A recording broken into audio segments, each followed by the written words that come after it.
कर्नाटक के डीजी और आईजीपी के नई ऑर्डर्स के मुताबिक पूरे स्टेट में एक बड़ा पुलिस रीशफल किया गया है, जिसमें गुलबर्गा के साथ साथ बीदर, बागलकोट, रायचूर, मैसूर, शिवमोगा, धारवाड़, बेलगाम, चिकमगलूर, तुमकुरू और बेंगलुरु सिटी समेत कई डिस्ट्रिक्ट्स के 100 से ज्यादा पुलिस अफसरों का ट्रांसफर हुआ है।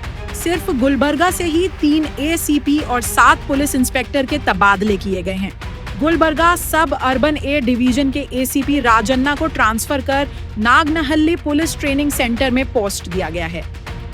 गुलबर्गा सिटी क्राइम ब्रांच के एसीपी संतोष बनहट्टी को ट्रांसफर कर बागलकोट में पोस्ट दिया गया है और गुलबर्गा एससीएन डिवीजन के एसीपी मडोलप्पा पीएस को ट्रांसफर कर हुमनाबाद सब डिवीजन में पोस्ट दिया गया है और इंस्पेक्टर्स के तबादलों में स्टेशन बाजार पुलिस स्टेशन के इंस्पेक्टर शकील अंगड़ी को ट्रांसफर कर गुलबर्गा डीसीआरआई में पोस्ट दिया गया है।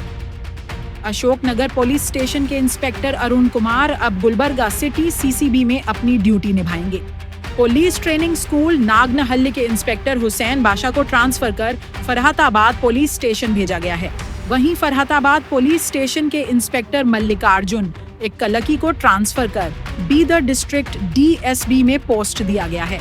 यूनिवर्सिटी पुलिस स्टेशन के इंस्पेक्टर सुशील कुमार अब गुलबर्गा सब अर्बन पुलिस स्टेशन में होंगे। अलंग पुलिस स्टेशन के इंस्पेक्टर प्रकाश यातनूर को ट्रांसफर कर अशोकनगर पुलिस स्टेशन गुलबर्गा में पोस्ट दिया गया है और सब अर्बन पुलिस स्टेशन के इंस्पेक्टर संतोष टट्टेपल्ली को ट्रांसफर कर हुमनाबाद में पोस्ट दिया गया है। यह तबादले कर्नाटक पुलिस के इंटरनल रीशफल का एक हिस्सा हैं, ताकि लॉ एंड ऑर्डर सिस्टम को और बेहतर बनाया जा सके और नई पोस्टिंग्स के जरिए फील्ड में एफिशिएंसी और अकाउंटेबिलिटी बढ़ाई जा सके। गुलबर्गा के इन बदलावों से पुलिस प्रशासन में एक नई ऊर्जा और अनुशासन लाने की उम्मीद की जा रही है।